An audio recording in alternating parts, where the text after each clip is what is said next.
I needed a third business not dependent upon my genius, my personality. And this was the first business that could run by itself. It was apartments, unlike what you have here. You don't really have what I buy in the UK. So these are large apartment complexes, 50 units, 100, 300 units, 500 units, where people rent where they live. Okay. Right, not these tall skyscrapers, because most people buy individual units. No. Those are single units in a big building, right? That a bunch of people share. These are. I want the renter. I don't want to sell the unit. Right. I want the cash flow. That was the third business. Okay. And why real estate? Why that asset class for you? You said before you only invest in things you can see. Yeah, I've just always loved real estate. I think most people resonate. Real property resonates with people.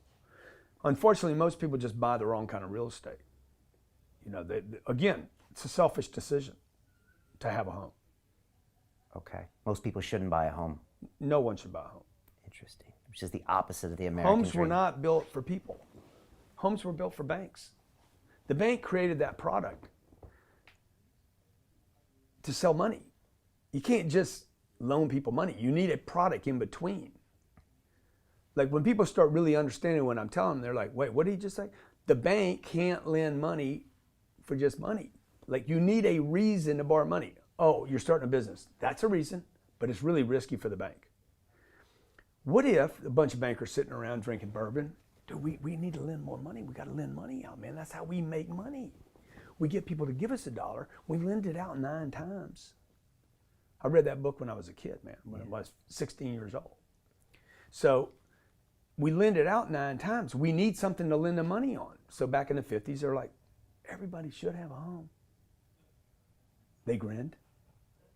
Everybody should have a home, right? Oh man, that's pretty good. We should call it something like the American dream. Can't just call it a house, right? Everyone should have one, right? They got the politicians behind it. Yes, everyone should have one. And then what they did was basically those homes were built for banks, because who made all the money on the homes?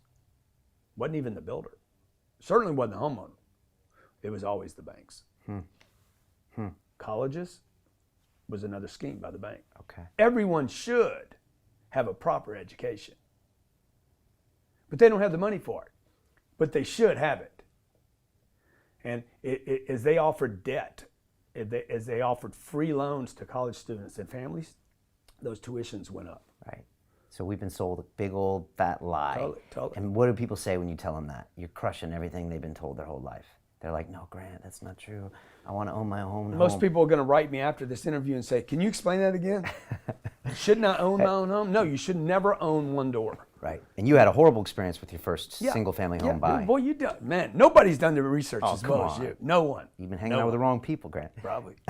So that taught you a lesson. Stay away from single-family homes. I want a certain type of person with a certain type of income that wants a rental property, doesn't want to buy, and I'm in this asset class, and I know how to do it, and it works I mean, well. we could do, look, I could come here and we could do 4 hours on real estate. Yeah, no, I just want to just cover it. So, yeah. But it's interesting because, like, I don't think most people know that you're like, I do this thing. Yeah. I mean, most people never heard a real estate guy, which you're not, Yeah. say, don't buy a home. Yeah.